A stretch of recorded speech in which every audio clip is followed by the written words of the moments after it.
तो न्यूट्रिशन क्या है? न्यूट्रिशन का मतलब ये हो गया कि ऐसा प्रोसेस जो हमारे लाइफ को चलाने के लिए बहुत ही इंपॉर्टेंट है, इसलिए सबसे पहला प्रोसेस यही होता है। और इस प्रोसेस में क्या है कि हम लोग फूड मटेरियल लेते हैं, है ना? फूड मटेरियल इसलिए लेते हैं ताकि फूड मटेरियल के अंदर रखा हुआ न्यूट्रिएंट्स को हम लोग ले सके। कुछ न्यूट्रिएंट्स के नाम बताओ। Carbohydrates, protein, fat, vitamin, mineral, roughage, है ना, कैल्शियम, तो ये सब विटामिन के अंदर आ जाएगा। तो हम लोग क्या जान रहे हैं? हम लोग ये जान रहे हैं कि ये सारे न्यूट्रिएंट्स हमारे बॉडी के लिए जरूरी हैं। बोन को कैल्शियम चाहिए, ब्लड को आयरन चाहिए, ब्लड वेसल्स को प्रोटीन चाहिए। प्रोटीन तो भरपूर मात्रा में सारे बॉडी पार्ट को चाहिए होता है। इसलिए हम लोग अपने जो खान पान का जो भी बोल सकते हैं सामग्री होता है, उसमें कोशिश करते हैं ज्यादा से ज्यादा प्रोटीन लेने का। हाँ ठीक है, ठीक है। दोनों में अंतर यही है कि वो जो प्रोटीन बनता है वो इनऑर्गेनिक होता है, आप जो प्रोटीन लेते हो वो ऑर्गेनिक होता है। आपका जो प्रोटीन जाता है आपके बॉडी में, उसी प्रोटीन को सिंथेसिस किया जाता है और वो प्रोटीन हमारा सेल यूटिलाइज करता है, यानी वो खुद से बना नहीं सकता। उसको बनाने के लिए भी किसी एलिमेंट का यूज होता है। समझ में आया? ह्यूमन पंखा बना सकता है, लेकिन पंखा बनाने के लिए भी उसको बहुत सारे मटेरियल की जरूरत पड़ता है। समझ में आ रहा है? तो यहां पर कहने का मतलब यह है कि कल के क्लास में हम लोगों ने न्यूट्रिशन का टॉपिक पढ़ा था। अमन, तुम क्लास में थे? ठीक है, तो हमको मोड ऑफ न्यूट्रिशन बताओ तो, कि कितने तरीके से न्यूट्रिशन लिया जा सकता है। Mode of nutrition, very good, बहुत अच्छा, वेरी गुड। दो तरीका, कौन कौन सा? बहुत अच्छी बात है। ऑटोट्रॉपिक और हेट्रोट्रॉपिक। क्या होता है ऑटोट्रॉपिक और क्या होता है हेट्रोट्रॉपिक? जो दूसरे पे डिपेंडेंट रहता है। बहुत अच्छी बात है नफीसा। ये हेट्रोट्रॉपिक कितने तरह के होते हैं? तीन, कौन कौन से? सेप्रोट्रॉपिक, ठीक है, वेरी गुड। साइन, तुम हमको बताओ कि ये सेप्रोट्रॉपिक का मतलब क्या होता है?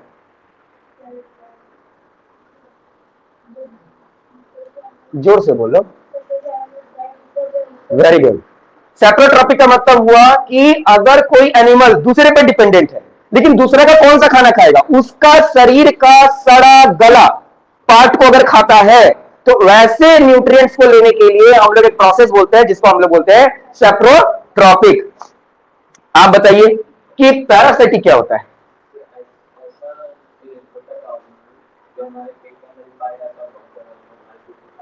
तो इसको हेट्रोट्रॉपिक क्यों बोलते हैं हम लोग?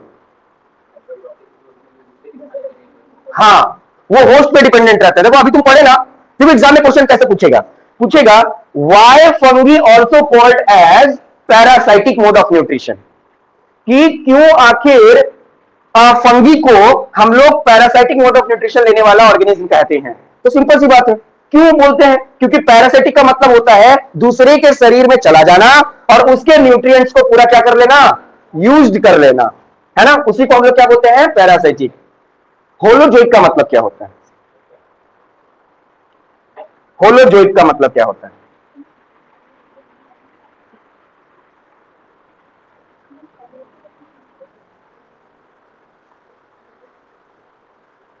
होलोजोइक का मतलब,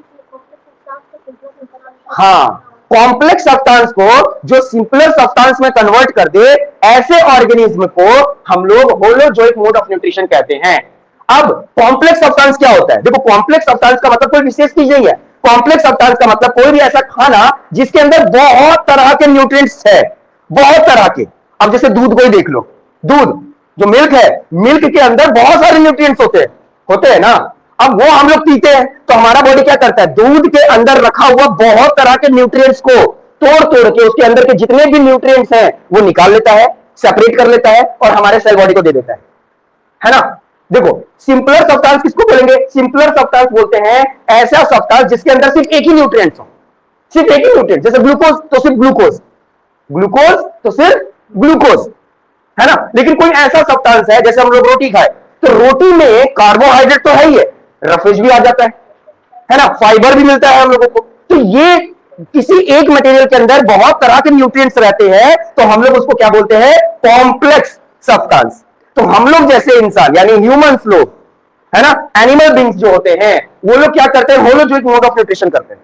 जो बिगर एनिमल्स होते हैं वो लोग होलोजोइक मोड ऑफ न्यूट्रिशन करते हैं, मतलब कि वो कॉम्प्लेक्स सब्सटेंस को सिंपलर सब्सटेंस में कन्वर्ट कर देते हैं। मतलब ऐसा सब्सटेंस जिसके अंदर बहुत सारा चीज एकदम मिक्स हो गया है, उसमें से इंपॉर्टेंट छांट कर यूज कर लेते हैं। तभी तो हम लोग का बॉडी बहुत ही ज्यादा कॉम्प्लेक्स है, हम लोग का बॉडी बहुत ज्यादा क्या है, कॉम्प्लेक्स है। समझ में आया? डाउट है किसी को?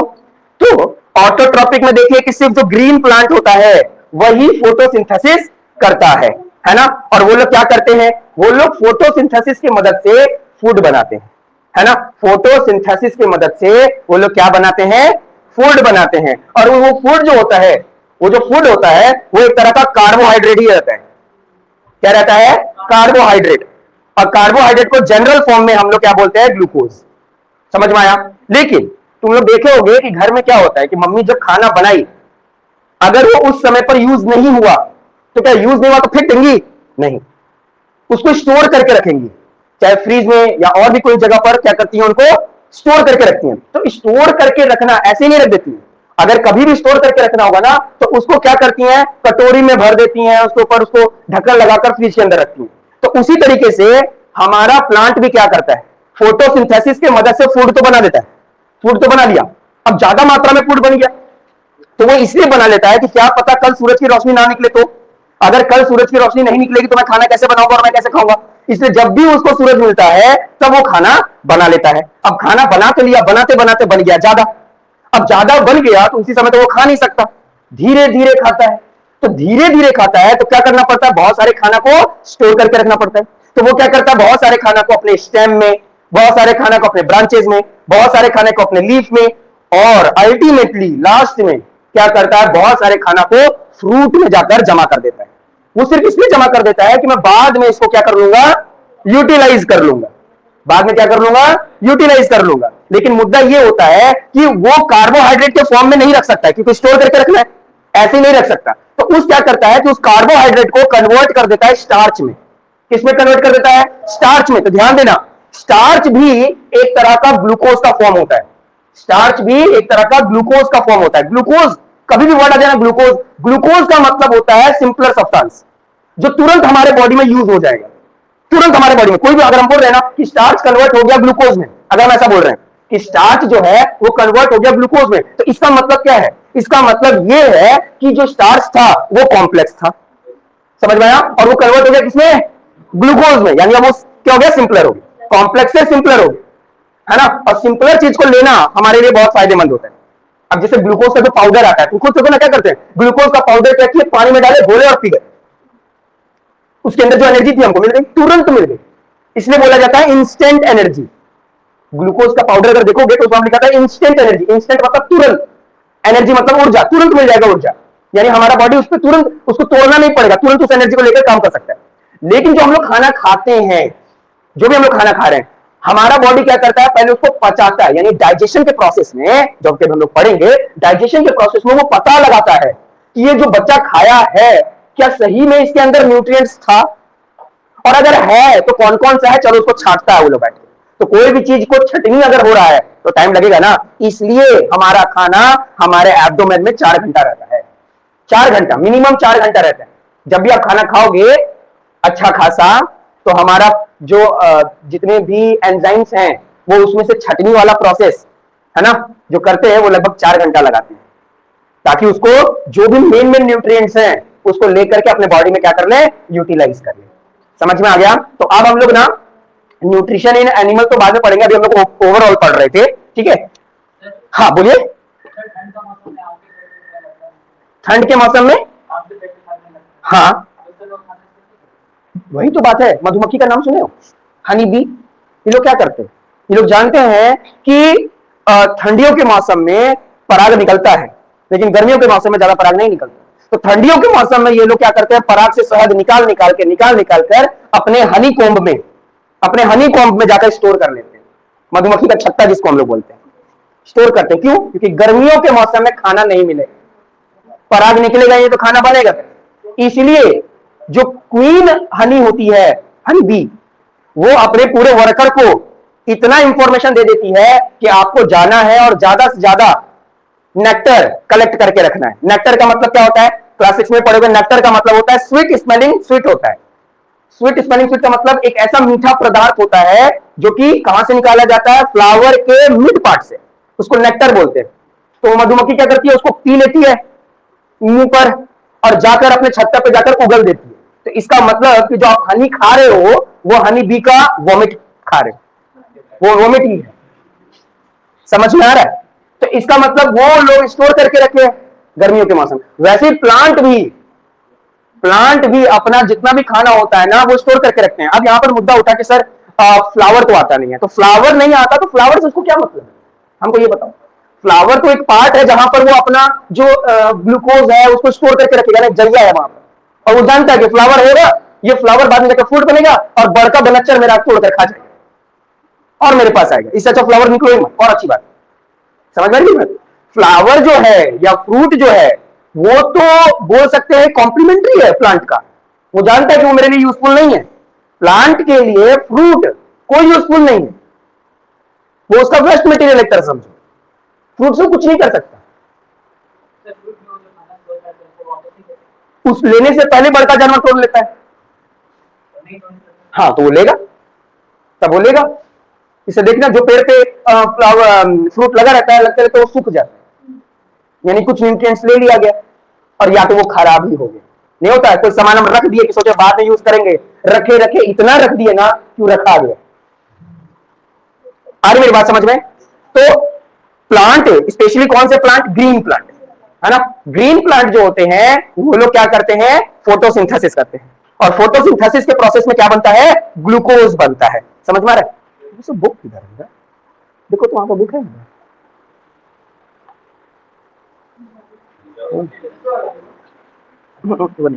वो नहीं।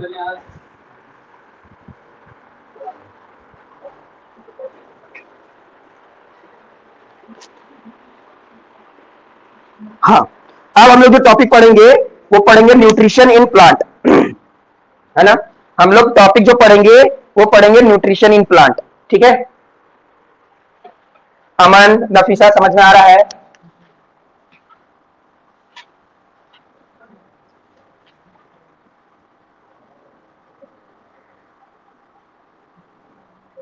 ठीक है।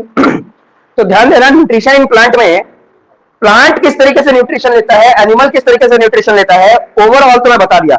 लेकिन इसका जो सबसे पहला क्वेश्चन बनता है वो इसका इक्वेशन बनता है ना। कि ध्यान देना कि अभी जो मैं इक्वेशन बना रहा हूं ये इस चैप्टर के लिए थोड़ा इंपॉर्टेंट बन जाएगा। ठीक है? क्या है कि प्लांट को न्यूट्रिशन बनाने के लिए, प्लांट को न्यूट्रिशन बनाने के लिए कार्बन डाइऑक्साइड की जरूरत पड़ती है। कार्बन डाइऑक्साइड, ठीक है। लेकिन सिर्फ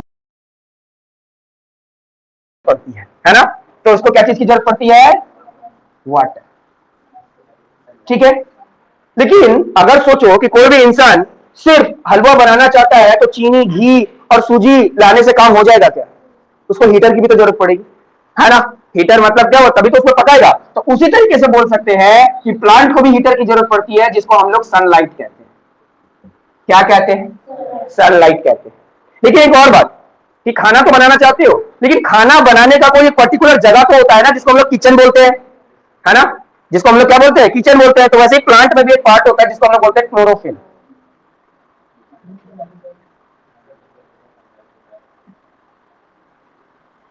ठीक है, क्लोरोफिल। अब क्या होता है? होता यह है कि जब प्लांट कार्बन डाइऑक्साइड, वाटर, इन दोनों को ले लेता है और सनलाइट के प्रेजेंस में, सनलाइट के प्रेजेंस में, और कहां पर?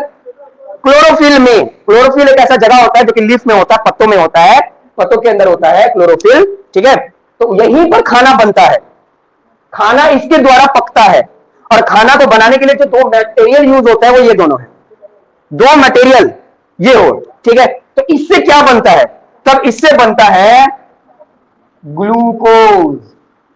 लेकिन ध्यान देना, जब भी हम लोग खाना बनाते हैं तो कचरा भी तो निकलता है ना। ऐसा तो नहीं है कि खाना बना तो सारा चीज कचरा भी उसी में चला गया, नहीं। अगर कुछ भी मटेरियल बना, आलू की सब्जी बनी या प्याज की सब्जी बनी या जो भी चीज बनी, तो उसका जो पील था, जो छिलका था, वो क्या करेंगे हम लोग, फेंक देंगे। तो यहां पर छिलका निकलता है और उस छिलके को हम लोग बोलते हैं ऑक्सीजन। उसको हम लोग क्या बोलते हैं, ऑक्सीजन। आप बोलोगे सर ऑक्सीजन तो बहुत अच्छा चीज, आप इसको छिलका बोल के फेंकने की बात कर रहे हो, लेकिन ध्यान देना यहां पर किसकी बात होगी, प्लांट के लिए छिलका है, हमारे लिए ये छिलका है। हमारे लिए कार्बन डाइऑक्साइड हम लोग छोड़ देते हैं इसको कि नहीं, हमको नहीं चाहिए कार्बन डाइऑक्साइड, हमको ऑक्सीजन चाहिए। लेकिन प्लांट बोलता है कि हमको ऑक्सीजन चाहिए, हमको कार्बन डाइऑक्साइड चाहिए, ऑक्सीजन नहीं चाहिए। इसलिए हम दोनों के बीच में, यानी प्लांट और ह्यूमन बीइंग के बीच में क्या बना हुआ है, रिलेशन बना हुआ है। अगर दोनों एक ही चीज के लिए लड़ रहे होते तो मारामारी हो जाता है ना। मान लो घर में दो भाई या दो बहन है और दो बैग आया, रेड कलर का और ब्लू कलर का, लेकिन दोनों भाई या दोनों बहन सिर्फ रेड कलर का ही बैग लेना चाहते हैं, तो मार होगा, छीना छीनी होगा, है ना। बैग फट जाएगा, आधा रेड उसको मिलेगा, आधा रेड इसको मिलेगा। अब ब्लू बेचारा बोलेगा मेरे को कौन लेगा, कोई नहीं ले रहा ब्लू को, है ना। लेकिन अगर ऐसा हो जाए कि एक को ब्लू पसंद है, एक को रेड पसंद है, तो आपस में लड़ाई नहीं होगा। तो यहां पर वही चीज है। अब हम लोगों को रेड पसंद है, उन लोगों को ब्लू पसंद, अब जो भी कलर मान लेना, इसमें वो नहीं है, ठीक है। हम लोगों को ऑक्सीजन पसंद है जो कि निकलता है, और उन लोगों को कार्बन डाइऑक्साइड चाहिए जो कि हम लोग के रिलीज या हमारे एटमोस्फेयर से वो लोग ले लेते हैं। तो ये बेसिक इक्वेशन है कि आखिर प्लांट किस तरीके से न्यूट्रिशन यानी पौष्टिक आहार बनाते हैं। तो उसके बनाने के लिए ये चीज की जरूरत पड़ती है। अब एग्जाम में देखो, ये क्वेश्चन तुम लोग पढ़ लिए, पढ़ तो लिए लिए, अब क्वेश्चन क्या पूछेगा, पूछेगा बस 2 साल पहले क्वेश्चन क्या आया था, क्वेश्चन आया था which two raw material is used by the plant for the process of photosynthesis? Which two raw material is used by the plant to the process of photosynthesis? बताइए क्या आंसर बोलोगे। Very good. दो raw material का मतलब जो कच्चा उसको चाहिए चाहिए, तो क्या चाहिए, कार्बन डाइऑक्साइड और वाटर। ये दो मटेरियल तो उसको चाहिए ही चाहिए, तो आपको आंसर क्या लिखना था फिर, कार्बन डाइऑक्साइड और वाटर। नहीं, एक नंबर। समझ में आ गया ना। तो इस तरीके से क्वेश्चन पूछा जाता है आपसे, आपको नहीं बोलेगा क्वेश्चन लिखो, इसी में से ना निचोड़ इसी को बोलते हैं, निचोड़ इसी को बोलते हैं कि आप कितना समझ रहे हो। उसको यही दोनों चीज चाहिए था, रॉ मटेरियल ये है। अगर 4 चीज की बात की तो 1 2 3 4, ये 4 चीज उसको यूज होता है ना। जिसमें क्या पूछेगा, व्हाट आर द, आप देखो 4 चीज पूछेगा तो कैसे पूछेगा, पूछेगा what are the basic necessity for the plant for production of food. Food को बनाने के लिए प्लांट को कौन से 4 बेसिक जरूरतों का सामना करना पड़ता है या लेना पड़ता है, तो ये 4 चीजें है ना। कौन कौन से 4 चीजें, समझ में आ रहा है, दिमाग में जा रहा है, समझ में आ रहा है ना। तो वाटर कहां से लेता है, वाटर लेता है जड़ से, यानी रूट से ले लेता है। कार्बन डाइऑक्साइड कहां से लेता है, लीफ से, पत्तों से ले लेता है ना। अभी हम लोग इस टमाटर के बारे में पढ़ेंगे, टेंशन मत लो। अच्छा, इसको थोड़ा सा बैलेंस कर लेते हैं ना।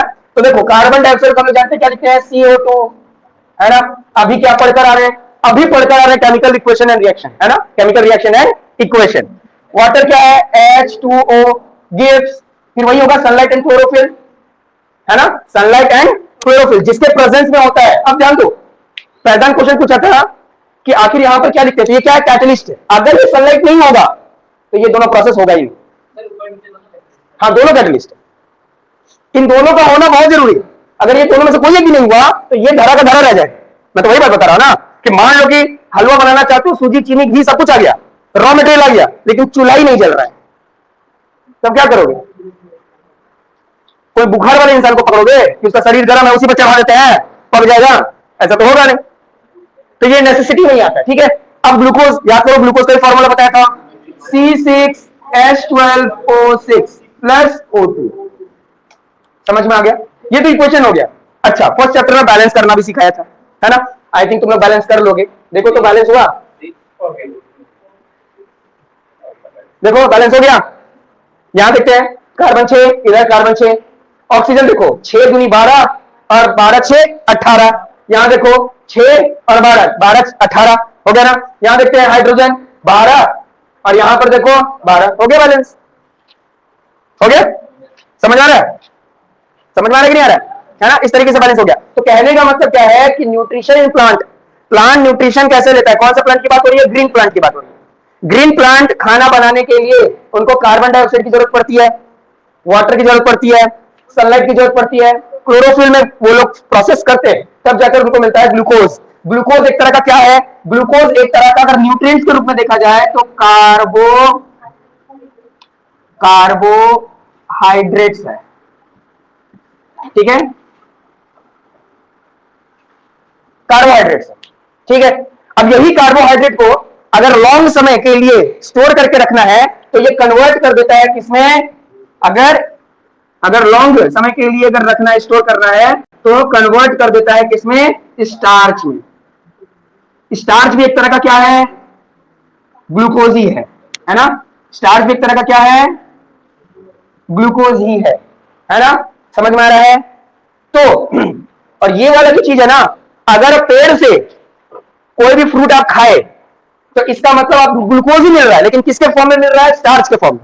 अब ये स्टार्च हमारे बॉडी में जाएगा, हमारा सेल देखेगा ओ ये स्टार्च है, अच्छा इसके अंदर पक्का ग्लूकोज होगा।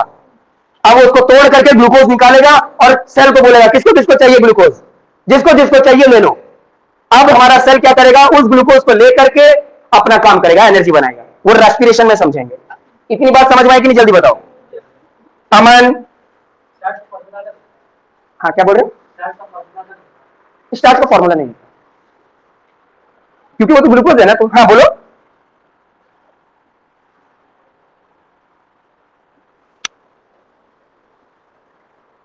देखो एक बात बताते, रेड बुल या स्प्राइट ये सब जो है ना, ये सब ऐसे ड्रिंक है जो एनर्जी किस तरीके से देते हैं, केमिकल से देते हैं, है ना। ये कार्बोनेटेड ड्रिंक होता है ना। कार्बोनेटेड का मतलब हुआ इसमें कार्बोनिक एसिड दिया जाता है ना। और सबसे ज्यादा मात्रा में क्या होता है, चीनी, इसमें हद से ज्यादा मात्रा में चीनी होता है। और चीनी मतलब शुगर, शुगर किसका फॉर्म है, ग्लूकोज का। तो चीनी से तुमको ताकत मिल रहा है, वो बुल से नहीं मिल रहा है, समझ में आया। हाँ मेन चीज इसलिए देखो बोलते हैं बहुत लोगों को ग्लूकोज चाहिए तो क्या करते हैं, बहुत सारे लोग चॉकलेट्स खाते हैं, है ना। चॉकलेट्स खाना, चॉकलेट्स के अंदर क्या होता है, मीठापन होता है, और मीठापन का मतलब क्या हुआ, ग्लूकोज, है ना। और ग्लूकोज में मीठापन है, इसलिए इसका क्या मिलता है, एनर्जी मिलता है, ठीक है। लेकिन हम नहीं बोलेंगे तुम लोग चॉकलेट खाते रहो, अपना दांत चढ़ाते रहो।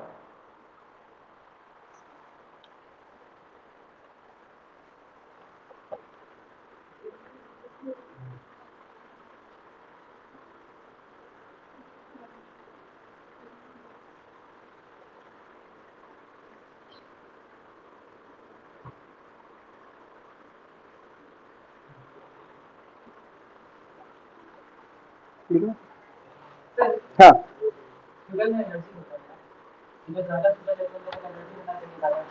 शुगर में एनर्जी होता है, हाँ ठीक है।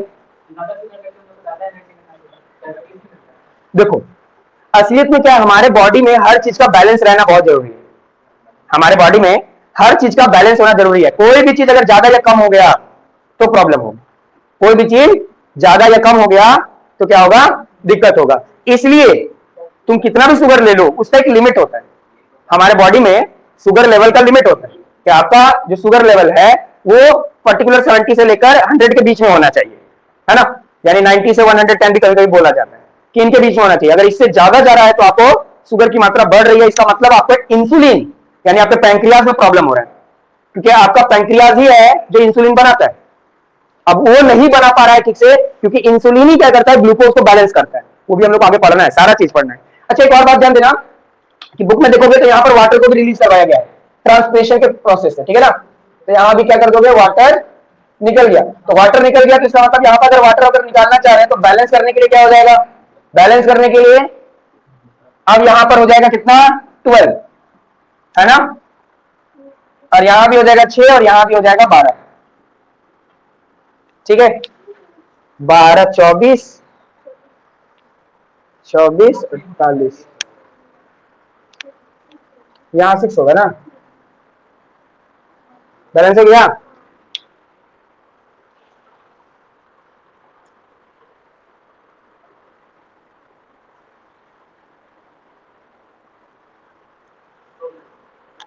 तो अगर पूछा जाता है कि फोटोसिंथेसिस में फोटोसिंथेसिस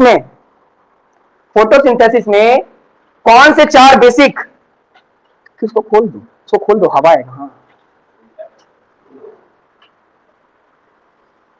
तो अगर बोला जाएगा कि फोटोसिंथेसिस में चार कौन कौन से कंडीशन होते हैं जिससे न्यूट्रिशन फॉर्म होता है प्लांट में, तो वो चार कौन से हैं? कार्बन डाइऑक्साइड, वाटर, सनलाइट और क्लोरोफिल।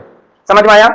और लेकिन अगर पूछेगा कि इसमें से रॉ मटेरियल कौन सा है ना, तो वो रॉ मटेरियल कौन है? ये दोनों ही। क्लियर है? अब क्या होता है, अब इस प्रोसेस को समझो।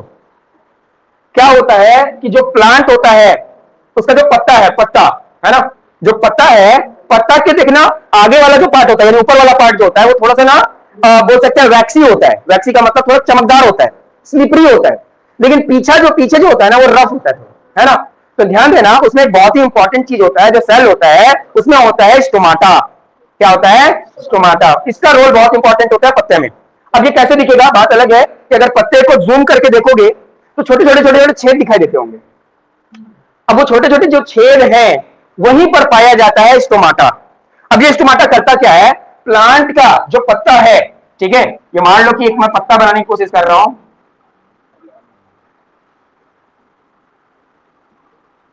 ठीक है, तो पत्ते के बैक में जहां पर रफ सरफेस है ना, वहां पर देखना छोटा छोटा छेद दिखाई देगा।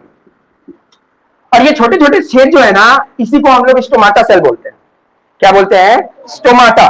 ठीक है, स्टोमाटा। अब स्टोमाटा सेल क्या करते हैं असलियत में? इन्हीं का सबसे इंपॉर्टेंट रोल होता है। क्लास 9 में जब तुम लोगों को मैं सेल के बारे में पढ़ा रहा था, तो तुम लोगों को मैं बताया था कि हम लोग के बॉडी में एक प्लाज्मा मेम्ब्रेन होता है ना। और प्लाज्मा मेम्ब्रेन का काम होता है selectively permeable membrane. Selectively permeable membrane का मतलब होता है कि हमारे अंदर जो प्लाज्मा होता है, प्लाज्मा मेम्ब्रेन, जिसको हम लोग न्यूक्लियर मेम्ब्रेन भी बोलते हैं, न्यूक्लियर मेम्ब्रेन भी होता है, तो ये लोग क्या करते हैं कि ये लोग सेलेक्टिवली चीज को अंदर आने देते हैं और एकदम सेलेक्टेड चीज को बाहर जाने देते हैं। मतलब ये लोग क्या गार्ड है। गार्ड लोग क्या होता है? गार्ड लोग देखता है किसी भी स्कूल का जो गार्ड होता है, एरू गैरू नथु खेरू को तो अंदर आने देगा नहीं। वो उस स्कूल का कोई पर्सन है तो अंदर आराम से आने देगा, लेकिन कोई बाहरी पर्सन है तो उससे पूरा जांच पड़ताल लेगा, पूरा इंफॉर्मेशन लेता है। समझ में आ रहा है? तो एकदम स्टोमाटा बिना कुछ गार्ड सेल के जैसे ही होते हैं। तो ये लोग क्या करते हैं, यही लोग देखते हैं कि आखिर कितना कार्बन डाइऑक्साइड की जरूरत है। वाटर का देखने का काम किसका है? रूट का। रूट देख रहा है वाटर, और कार्बन डाइऑक्साइड देख रहा है कौन? स्टोमाटा। ठीक है। अच्छा, एक और क्वेश्चन है, क्या प्लांट खाना रात में बना सकता है? नफीसा, क्यों? वेरी गुड, एकदम सही। हाँ बोलो, क्या बोल रहे? प्लांट को रात में सब नहीं, हद से ज्यादा सब ये वाला काम करता है। कुछ कुछ ऐसे हैं जो उल्टा काम करते हैं, जैसे इक्लिप्टस, वो लोग उल्टा काम करते हैं। तो देखो, कहने का मतलब ये है कि रात के समय प्लांट जो है वो खाना नहीं बनाता। क्यों? क्योंकि रात के समय पर सनलाइट तो आई नहीं, बनाएगा कैसे?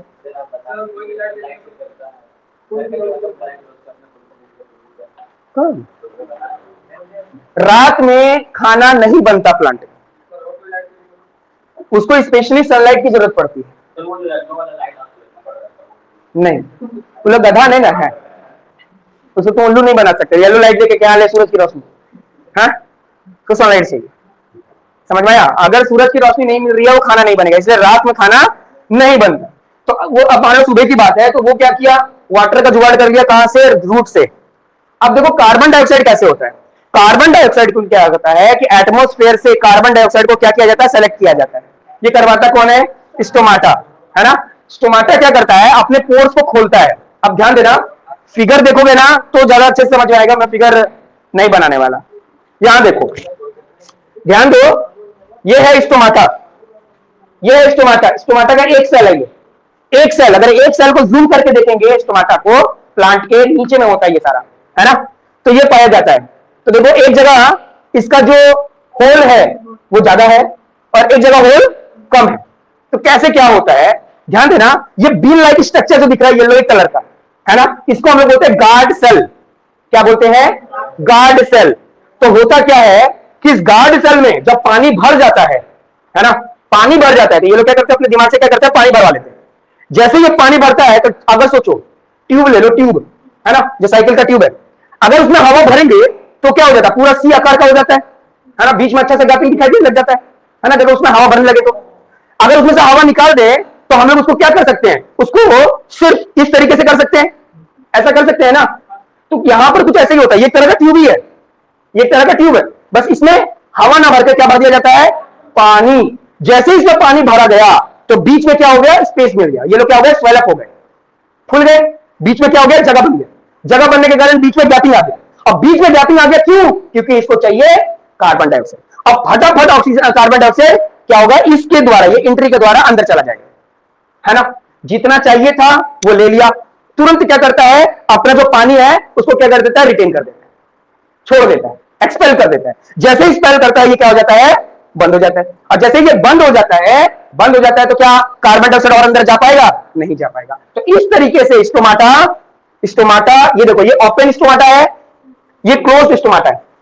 तो स्टोमाटा ओपन कैसे हुआ, ये गार्ड सेल में वाटर स्टोर हो गया, जैसे वाटर स्टोर हुआ तो ये फूल गया, किसके जैसा, वो ट्यूब के जैसा, ट्यूब के जैसा ये फूल गया, तो बीच में क्या मिल गया, बीच में मिल गया जगह, है ना। अब बीच में जब खाली जगह मिल गया तो उसके अंदर क्या चला गया, कार्बन डाइऑक्साइड।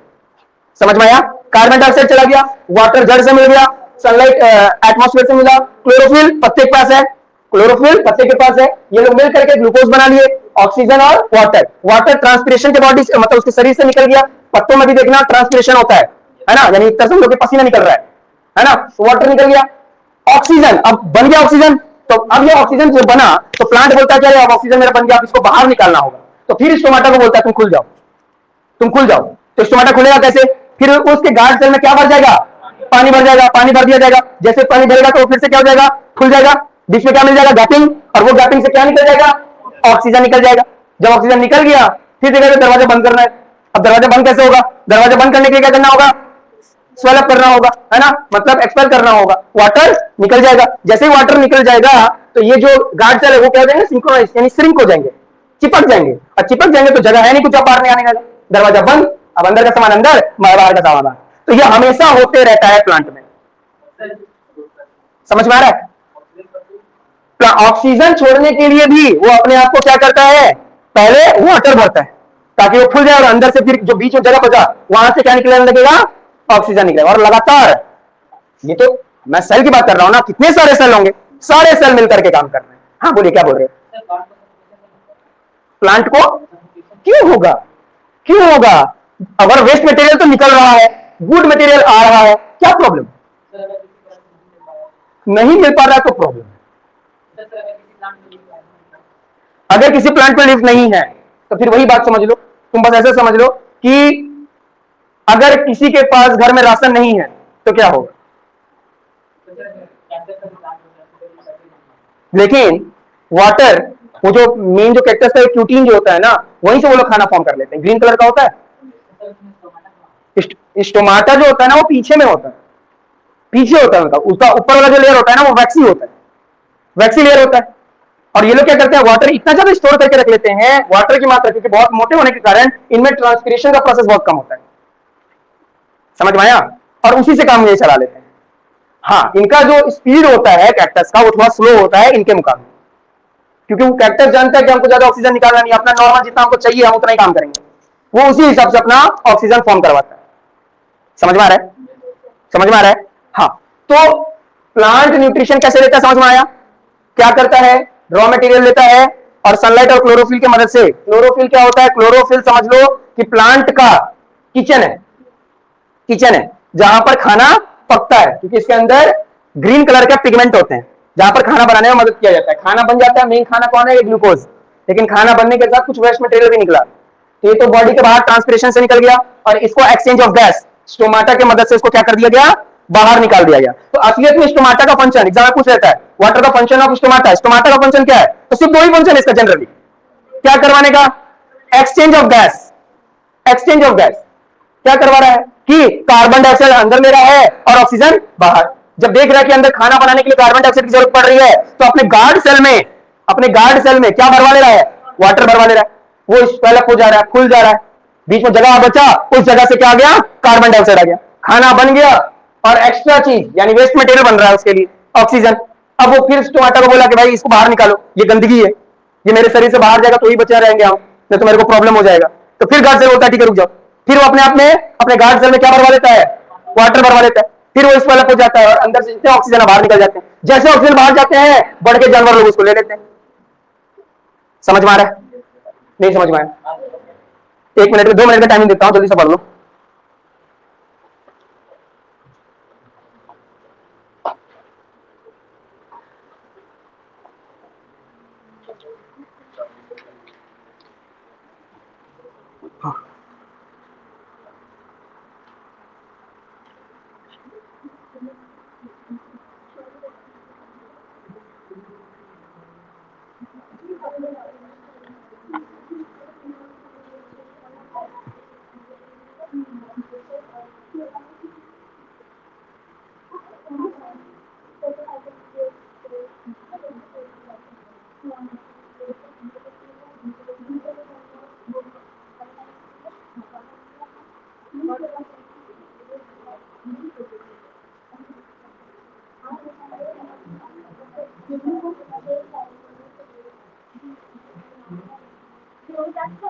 क्लोरोप्लास्ट, क्लोरोप्लास्ट एक सेल है, उसके अंदर क्लोरोफिल पाया जाता है। जैसे घर के अंदर किचन होता है तो घर को समझ लो क्लोरोप्लास्ट, और घर के अंदर किसी कोने पे क्या होता है, किचन होता है, तो वही समझ लो क्लोरोफिल। समझ में आया? क्लोरोप्लास्ट सेल होता है। हम लोग पढ़े थे क्लोरोप्लास्ट, ल्यूकोप्लास्ट पढ़े थे, क्रोमोप्लास्ट, ये हम लोग पढ़े हुए हैं 9th क्लास में।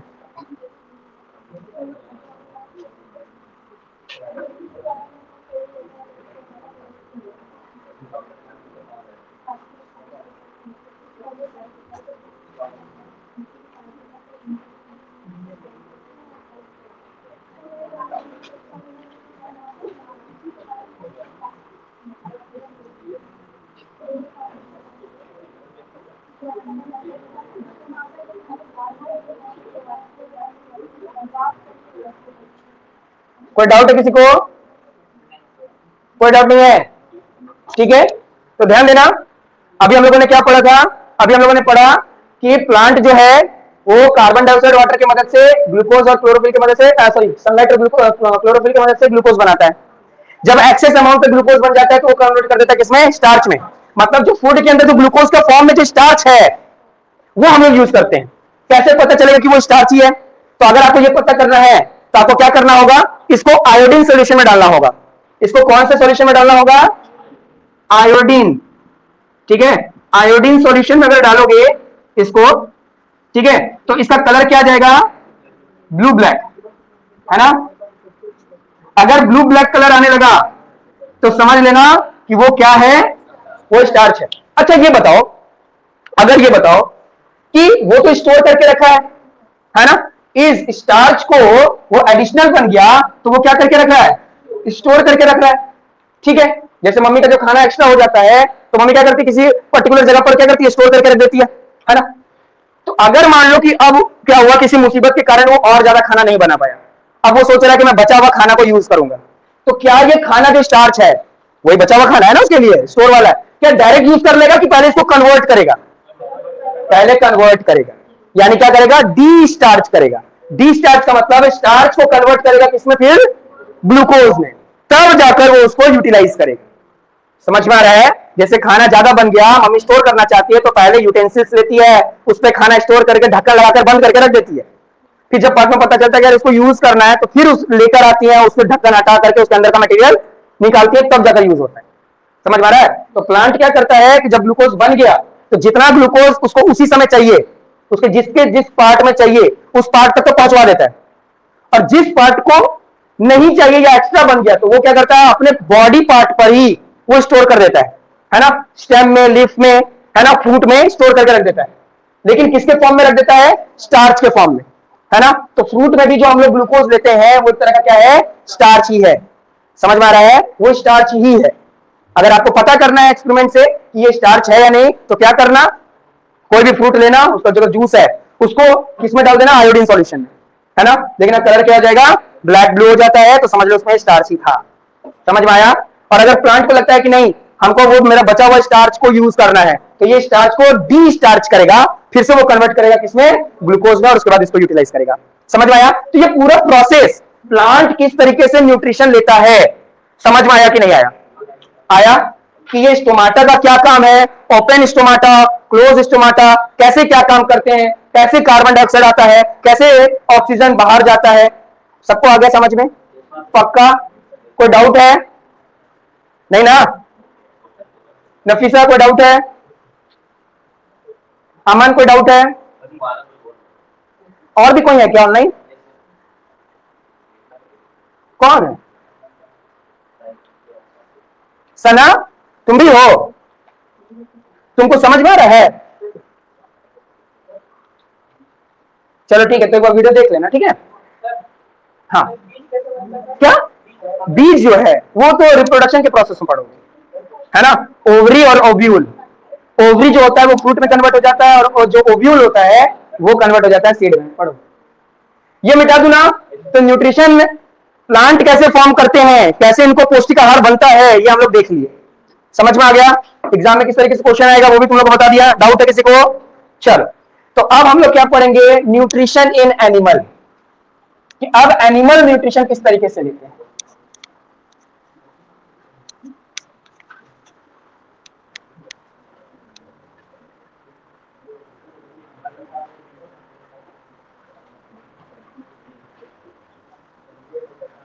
तो देखो, न्यूट्रिशन इन एनिमल, तो देखो न्यूट्रिशन एनिमल की अगर बात करें तो होलोजोइक मोड ऑफ न्यूट्रिशन होता है एनिमल्स का, है ना? वो लोग क्या करते हैं कि कॉम्प्लेक्स फूड को सिंपल फूड में कन्वर्ट कर देते हैं, है ना? होलोजोइक का कुछ टाइप भी देख लेते हैं, हर्बीवोरस, कार्निवोरस, है ना, ओमनीवोरस। ओमनीवोरस मतलब जो दोनों चीज खाएं, है ना? मतलब घास और फ्लैश यानी मीट वीट भी, है ना?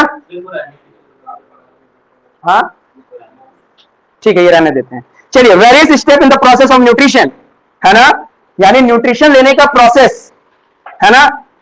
एनिमल्स में क्या क्या होता है ये आपको देखना होगा, है ना? स्टेप बाय स्टेप में क्या होता है कि प्रोसेस होता है, और इसी प्रोसेस से न्यूट्रिशन लिया जाता है एनिमल के द्वारा, ठीक है? एनिमल हमेशा याद रखना कुछ बेसिक स्टेप्स को फॉलो करते हैं, है ना? स्टेप्स, देखो स्टेप्स बता रहा हूं, ठीक है? स्टेप्स, स्टेप्स का मतलब क्या हुआ? प्रोसेस, है ना? कि एक एक करके सारे प्रोसेस को यूज किया जाता है, क्योंकि एनिमल तो खाना बना नहीं सकता, वो तो डायरेक्ट डिपेंडेंट है ना? तभी तो हम लोग हेटेरोट्रॉपिक बोलते हैं कि दूसरे पे डिपेंडेंट है। लेकिन वो खाना ले लिया तो लेने के बाद उसके बॉडी में क्या क्या होता है हम लोग को डीपली अब यही पढ़ना है। ये पढ़ने में तुमको लोग को थोड़ा मजा आएगा, क्योंकि हमारा तो बॉडी के बारे में है, ठीक है? तो देखो, सबसे पहला क्या होता है? इंजेशन, सबसे पहला प्रोसेस या स्टेप्स, ठीक है? स्टेप बोलो या प्रोसेस बोलो, किसके लिए? न्यूट्रिशन इन एनिमल के लिए। तो सबसे पहला क्या है? इंजेशन, ठीक है? सबसे पहला प्रोसेस होता है इंजेशन। दूसरा प्रोसेस क्या है? डाइजेशन, ठीक है? दूसरा प्रोसेस क्या होता है? डाइजेशन। तीसरा प्रोसेस क्या होता है? एब्जॉर्प्शन, एब्जॉर्प्शन, ठीक है? चौथा प्रोसेस होता है एसिमिलेशन, एसिमिलेशन, ठीक है? और लास्ट जो प्रोसेस होता है वो होता है इजेशन। क्या होता है? इजेशन,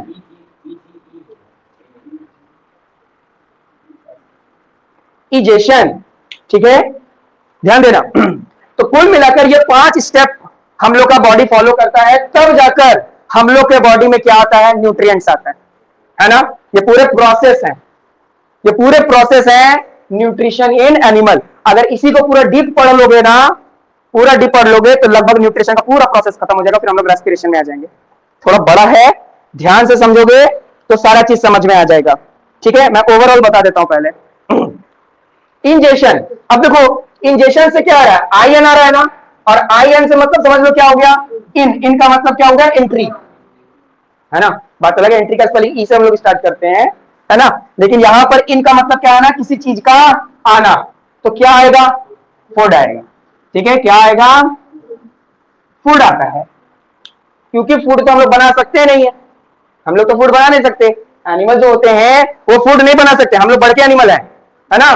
तो एनिमल लोग फूड नहीं बनाते, वो फूड यूटिलाइज करते हैं। जो प्लांट से फूड बना, क्या आया, स्टार्च आया, उसको हम लोग क्या करते हैं, पहले खाते हैं, ठीक है। खाने के बाद उसको क्या करते हैं, पचाते हैं, है ना।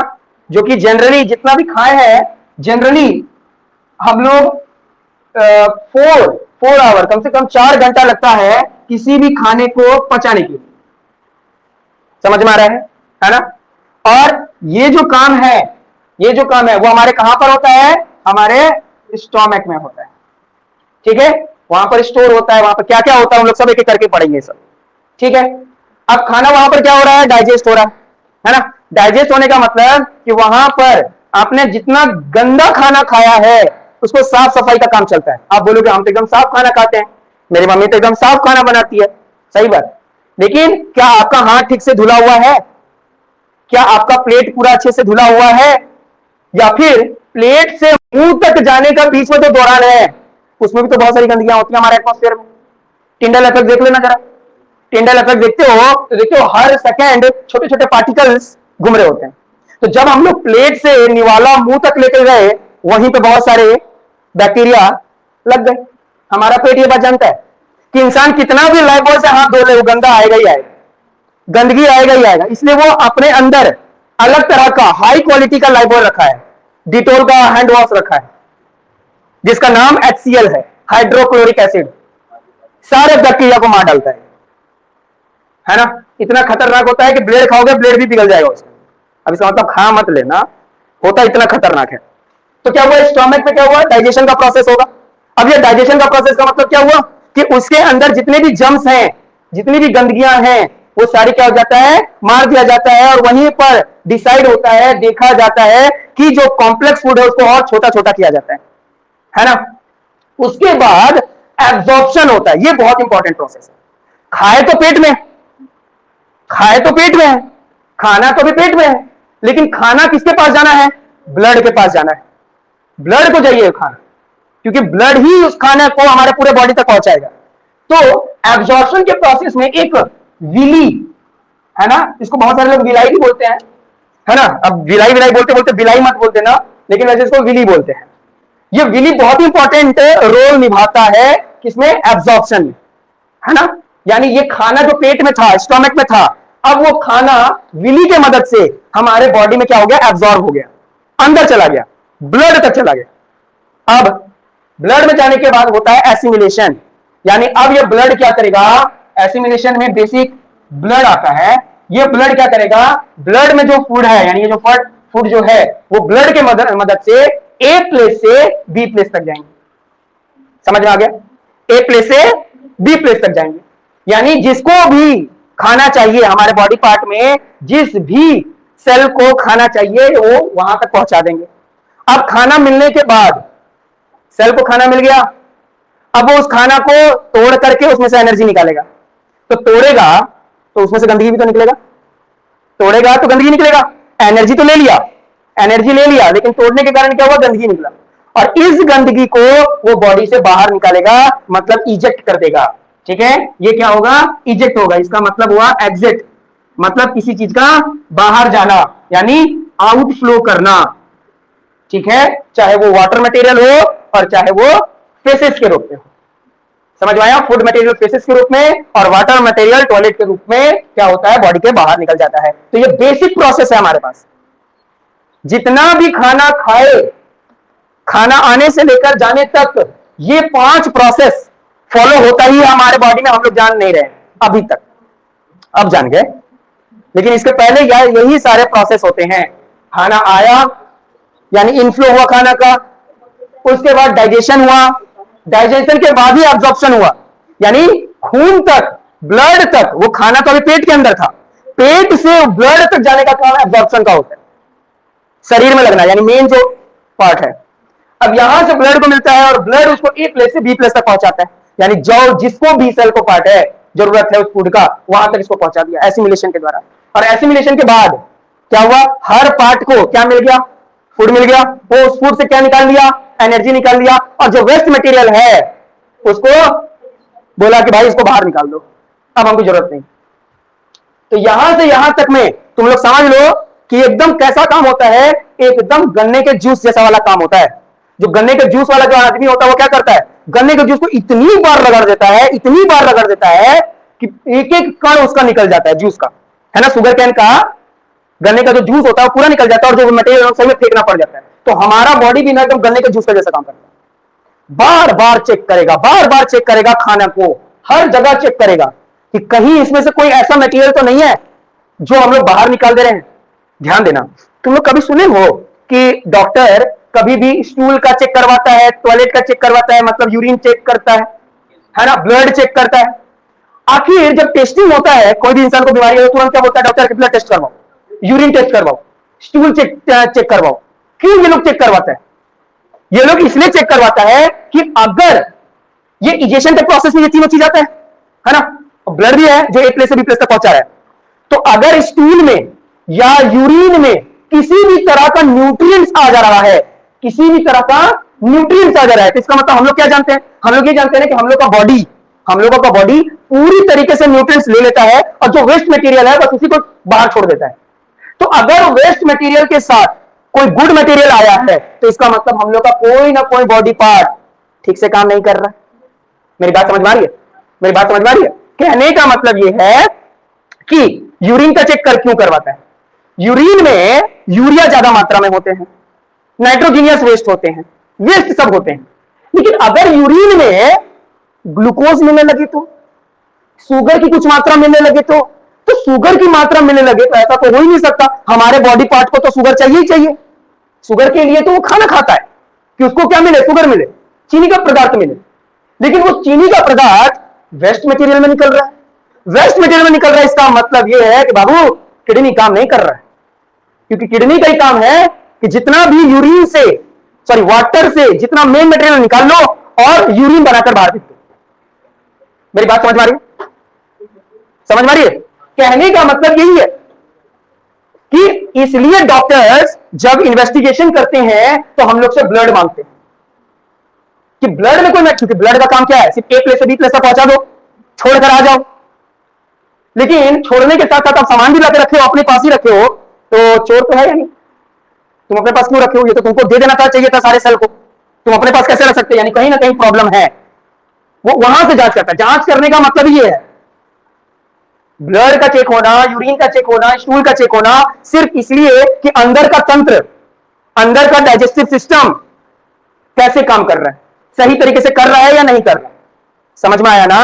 तो ये कुछ 5 बेसिक प्रोसेस हैं जो कि एक एनिमल को न्यूट्रिशन लेने के दौरान, न्यूट्रिशन लेने से लेकर जो वेस्ट मटेरियल बाहर निकलने का, ये प्रोसेस को फॉलो करना पड़ता है। अभी ओवरव्यू बताया हूं, ये सारा चीज डीपली बताऊंगा। समझ में आ गया? सबसे पहले क्या आया? खाना बॉडी के अंदर आया, फिर स्टोमक तक गया। स्टोमक में थोड़ा देर इंतजार किया, क्यों? क्योंकि वो बड़े बड़े खाने को छोटे छोटे खाने में कन्वर्ट करना है। अब तुम लोग के मन में क्वेश्चन उठेगा कि सर हम तो बड़े बड़े खाना को तो छोटा छोटा दांत नहीं कर देते हैं, हम दांत से इतना चबा देते हैं उसको कि वो बड़ा बड़ा खाना एकदम छोटा हो जाता है। लेकिन वो तुम लोग जो छोटा सोच रहे हो ना, बॉडी के लिए उसको छोटा नहीं बोलते हैं, और भी छोटा करना पड़ता है, और भी छोटा, तो वो यहां पर होता है। अब ये छोटा छोटा पार्ट, क्योंकि हमारे बॉडी के अंदर छोटे छोटे छेद है, तो वो क्या करता है, ये छोटा छोटा फूड अब क्या चल जाता है, विली के अंदर चला जाता है ना। विली क्या करता है, इसको एब्जॉर्ब कर लेता है और फिर वो विली जो है वो दे देता है ब्लड को। अब ब्लड पूरे बॉडी पार्ट को दे दिया, अब बॉडी पार्ट तक मिल गया, जो यूज कर सकता है कर लिया, जो वेस्ट मटेरियल है उसको बाहर निकाल दिया। समझ में आया कि नहीं? जल्दी बताओ, आ गया? डाउट है? हाँ, क्योंकि हमारे स्टोमक के बाउंड्री में लिनिंग है, म्यूकस का लेयर है, म्यूकस, हाँ म्यूकस का लेयर है। ये तो 9th क्लास में पढ़ी थी कि म्यूकस का लेयर होता है, जिसके कारण, याद करो, पेप्टिक अल्सर एक नाम का बीमारी था। पेप्टिक अल्सर, हिंदी में भी उसको अल्सर बोलते हैं। अल्सर कैसे हो जाता है? पेट में खून आने लग जाता है, ब्लड आने लग जाता है। थोड़ा बता देता हूं, देखो। तो हम लोगों का जो स्टोमक होता है वो जे शेप होता है, जे शेप ऑर्गन है, ठीक है? कुछ इस तरीके से, फिगर पे मत जाओ, सिर्फ समझने पे जाओ, ठीक है? कुछ ऐसे ही शेप होता है हमारे स्टोमक का, है ना, जे शेप। इसलिए बोला जाता है खाना खाने के बाद आप लेफ्ट साइड होकर सो, क्योंकि लेफ्ट साइड में HCl निकलता है। लेफ्ट साइड में हम लोग अगर देखा जाए तो लेफ्ट साइड से अच्छी तरीके से क्या निकलता है, HCl निकलता है, और खाना पचने में मदद होता है। इसलिए अगर आप खाना खाते तो तुरंत सोना नहीं चाहिए, पहली बात। लेकिन आप खाते ही, जैसे ही खा लेते उसके बाद लेट जाते हो, तो लेटो भी तो करवट आपका किधर होना चाहिए? Left side. सीधा सोने तो तुम कैसे भी सो सकते हो, तुम पेट के बल भी सो सकते हो। तो वही बात है कि जो प्रोसेस है वो थोड़ा सा और लेट हो जाएगा, थोड़ा लेट हो जाएगा। लेफ्ट होकर सोगे 5 मिनट 10 मिनट, ऑटोमेटिक जो थोड़ा प्रोसेस ना स्पीड हो जाएगा, जल्दी आपका खाना पच जाएगा। सबसे गलत तरीका है सोने का, वो है पेट के बल सोना। सबसे गलत तरीका है पेट का, क्योंकि इससे क्या होता है, सिर्फ ब्लड सर्कुलेशन स्लो हो जाता है। अब ब्लड सर्कुलेशन स्लो हो गया तो ऑक्सीजन ठीक से नहीं पहुंच रहा है, फूड मटेरियल ठीक से नहीं पहुंच रहा, हमारे अंदर का बॉडी प्रोसेस ठीक से नहीं होगा। इसलिए पेट के बल नहीं सोना चाहिए। लेकिन बात अलग है कि पेट के बल बहुत लोग बोलते हैं सोने में मजा आता है ना। तो डॉक्टर लोग यही बोलते हैं कि उनको जितने भी पेशेंट आते हैं बोलते हैं पेट के बल सोने में मजा आता है। लेकिन पेट के बल सोने से क्या होता है, ऑक्सीजन और ब्लड इन दोनों का फ्लो कम हो जाता है। ठीक है, तो ये जे शेप ऑर्गन है। ठीक है, अब कुछ पार्ट ड्यूडेनियम कहलाता है, कुछ पार्ट जिंजेनियम कहलाता है, और कुछ पार्ट इलम कहलाता है, वो आगे हम पढ़ेंगे हम लोग। ठीक है, तो ये जे पार्ट में क्या होता है कि यहां पर इस तरीके से जितना आपने खाना खाया है ना, वाटर मटेरियल में यहां पर आया। अब जितना आपने खाया, याद रखना, जैसे क्या होता है खाना खाने के बाद या खाना खाने के समय हम लोग क्या होता है, नमक की मात्रा कम हो जाती है तो ऊपर से हम लोग नमक छिड़क लेते हैं ना अपने हिसाब से। तो यहां पर वही होता है, जितना खाना आया उस हिसाब से HCl छिड़क दिया जाता है। HCl छिड़क दिया जाता है इसके ऊपर। HCl मतलब हाइड्रोक्लोरिक एसिड, क्योंकि जानते हैं आगे कोई छुएगा ही नहीं। जैसे अभी तक डॉक्टर क्या हो रहा है, किसी को देख ही नहीं रहा, पहले हाथ में क्या हो रहा है, मास्क, क्या बोलते हैं, ये ग्लव्स पहन रहा है, मास्क पहन रहा है, तब जाकर किसी इंसान को छू रहा है। तो यहां पर वही चीज है, हमारा सर भी बोल रहा है कि भाई हम ऐसे नहीं छुएंगे, पहले इसकी गंदगी को साफ करो। तो इसकी गंदगी को साफ करने के लिए क्या मिलाया जा रहा है, HCl मिलाया जा रहा है।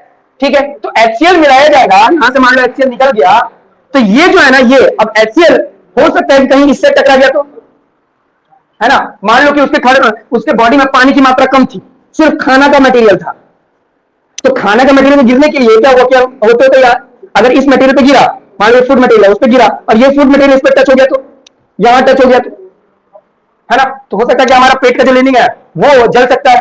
इसलिए हम लोग का बॉडी में ना, इसके लिनिंग में, इसको लिनिंग का मतलब क्या होता है, बाउंड्री में ऐसा मोटा लेयर लगाया गया है, ऐसा मोटा लेयर लगाया गया है। क्या चीज का, म्यूकस का, म्यूकस का, है ना। तो म्यूकस जो है ना, म्यूकस एक तरह का प्रोटेक्टिव लेयर होता है, प्रोटेक्टिव लेयर होता है किससे बचाने के लिए, सिर्फ HCl से बचाने के लिए। अब 9th क्लास में तुम लोग को एक बीमारी बताया था, पेप्टिक अल्सर। अब पेप्टिक अल्सर कैसे होता है, पेप्टिक अल्सर होता है बैक्टीरिया जिसका नाम होता है हेलिकोबैक्टर बैक्टीरिया। हेलिकोबैक्टर बैक्टीरिया, अगर वो हेलिकोबैक्टर बैक्टीरिया हमारे बॉडी के अंदर आ गया, कैसे तुम लोग को सिर्फ आइसक्रीम पसंद है, वैसे उस हेलिकोबैक्टर बैक्टीरिया को सिर्फ म्यूकस पसंद है, तो वो बॉडी में आता है तो सिर्फ म्यूकस को ही खा जाता है। म्यूकस को खा गया, तुम तो म्यूकस खा के खत्म कर दिया, वो अब बैठा हुआ है। अब जैसे ही HCl आया, तो HCl जैसे ही फूड मटेरियल पे गिरा, तो अब तो लिनिंग नहीं है हमारे पास, म्यूकस का लेयर है ही नहीं, तो वो फूड मटेरियल जैसे ही हमारा इस बाउंड्री पर टच होता है, तो जो पर्सन को ये बीमारी है उसको बहुत तेज का दर्द होता है, ऐसा लगता है कि पेट के अंदर कोई बहुत तेज से सुई घोंप दिया, वैसा महसूस होता है। क्यों, क्योंकि अब ये टच होते यहां से निकलने लगता है खून, यानी ब्लड आने लग जाता है, और उसका पेट फूलने लग जाता है। अब फूलता क्यों है, क्योंकि देखना खून जहां पर निकलता है, यहां हम लोग को जहां चोट लगता है, तो हमारा बॉडी डिफेंस मैकेनिज्म के कारण क्या करता है, उसको इन्फ्लामेशन करता है, फुलाने लगता है, ताकि फूल जाएगा तो हम अंदर प्रोसेस करेंगे, तो इसी को फुलाने लगता है। जब इसको फुलाने लगता है तो उसका पेट का मात्रा बड़ा होने लगता है और उसको दर्द बढ़ जाता है। समझ में आ रहा है। तो वो हेलिकोबैक्टर बैक्टीरिया कैसे आता है, गंदगी से। अगर आप हाथ ठीक से नहीं धोते तो वो अंदर जाएगा, और अंदर जाएगा तो देख लो क्या करेगा। समझ में आया। अभी हम लोग कुछ भी खाना खाते हैं, किसी तरह का नहीं कुछ दर्द दे रहा है, क्यों नहीं दे रहा, क्योंकि म्यूकस का लेयर बना हुआ है और वो HCl से हम लोग को क्या कर रहा है, प्रोटेक्ट कर रहा है। अब यहाँ पर क्वेश्चन ये उठता है कि सर जब इतना ही प्रॉब्लम है HCl से, तो क्यों ऐसा हो कि HCl ही ना निकले। तो फिर वही बात है कि अगर HCl नहीं निकलेगा तो इस फूड में जो गंदगी है, जो बैक्टीरिया, फिर उसको कौन मारेगा। और अगर ये बैक्टीरिया नहीं मरेगा तो ये बैक्टीरिया हमारे स्मॉल इंटेस्टाइन में जाकर उसको खराब कर देगा, पेट खराब कर देगा। वो बैक्टीरिया आगे जाकर कहीं ना कहीं प्रॉब्लम तो क्रिएट करेगा ना। हाँ, ऐसा हो ही नहीं सकता, क्योंकि इतना अंदर में होता है, इतना प्रोटेक्टिव लेयर से होता है कि ये फट ही नहीं सकता। ये हमारा बॉडी बनाता है, अपने लेवल से बनाता है। ज्यादा नहीं बना दिया, अगर ज्यादा बन गया तो उस पर्सन को होने लगेगा एसिडिटी, बोलेगा मेरा हीट जल रहा है, मेरे सीने में जलन हो रहा है। तो किसका सीने में जलन होगा, अगर फूड मटेरियल जो हमारा HCl है वो देखा कि तला भुना हुआ चीज ज्यादा आ गया है मेरे पास। अब वो सोचा कि तला भुना चीज में गंदगी ज्यादा होती है ना, तो वो सोचता है कि अरे तला भुना है तो उसमें हम ज्यादा एसिड डाल देते हैं, है ना। तो ज्यादा एसिड डालने के कारण क्या हो जाता है, एसिडिटी बढ़ जाती है। अब उसको होने लग जाता है यहां जलन, है ना। या बहुत लोग का क्या होता है, पेट थोड़ा ज्यादा मजबूत ना होने के कारण उसका बॉडी में ना वो जो HCl की मात्रा भूल जाता है कितना डालना है 2 चम्मच डाल देता है, 4 चम्मच डालना है, 1 चम्मच डालता है, आधा चम्मच, तो इसलिए एसिडिटी होने लग जाता है उन लोगों को, है ना, सीने में जलन होने लग जाता है। तो उससे बचने के लिए क्या होता है, मिल्क ऑफ मैग्नीशिया, है ना, यानी दूध में पानी मिलाकर बहुत लोग पी लेते हैं क्योंकि वो बेस है। तो एसिड और बेस मिलकर के न्यूट्रलाइजेशन रिएक्शन, केमिकल रिएक्शन पड़े ना, न्यूट्रलाइजेशन रिएक्शन वो हो जाता है। नहीं तो बहुत लोग इनो पी लेते हैं, है ना, इनो पी लेते हैं तो काम हो जाता है। बस बेस ले लेते हैं बॉडी में, बहुत लोग खीरा खा लेते हैं, है ना, तो उससे क्या होता है कि बॉडी में उनको न्यूट्रलाइजेशन रिएक्शन होने के कारण फिर आराम मिल जाता है। और जिसका हमेशा एसिडिटी रहता है उसको प्रॉब्लम है ये। हाँ, ये एसिड बनता है, ये यही देखो, ये तो फिर एसिड इसको क्लियर हुआ। फिर आगे तो है ना और भी कुछ मटेरियल मिलता है जिसको हम लोग ट्रैप्सिन, पेप्सिन ये सब बोलते हैं, अभी हम लोग पढ़ेंगे। हाँ पेप्सिन, वो पेप्सिन है, पेप्सिन पेप्सिन, ठीक है, जो प्रोटीन को तोड़ने का काम आता है, इसका बड़ा भाई ट्रैप्सिन, ठीक है। तो ये सब ग्लाइकोल, फैटी एसिड, अभी पढ़ोगे, सारा चीज पढ़ोगे अभी हमारे बॉडी के अंदर क्या होता है, बहुत मजेदार होगा। तो बेसिक चीज समझ में आ गया ना, किसी को डाउट है, किसी को डाउट नहीं है ना, सना तुमको कोई डाउट है, ठीक है, नफीसा तुमको कोई डाउट है, अमन तुमको कोई डाउट है, हाँ बोलो। अरे एब्जॉर्प्शन का मतलब होता है ना कि खाना का बॉडी के अंदर आ जाना, मतलब बॉडी के एकदम अंदर, ये तो पेट में है ना, ये समझ लो। देखो खाने का मतलब क्या हुआ कि डाइजेशन के प्रोसेस में फूड यहां पर रहता है और एब्जॉर्प्शन के प्रोसेस में यही फूड हमारे सेल के अंदर आ जाता है, सेल के अंदर, समझ में आया, सेल के अंदर। डाउट क्लियर हो गया ना, ठीक है। तो फिर आगे क्लास इतना ही है और नेक्स्ट क्लास में आगे पढ़ेंगे, ठीक है।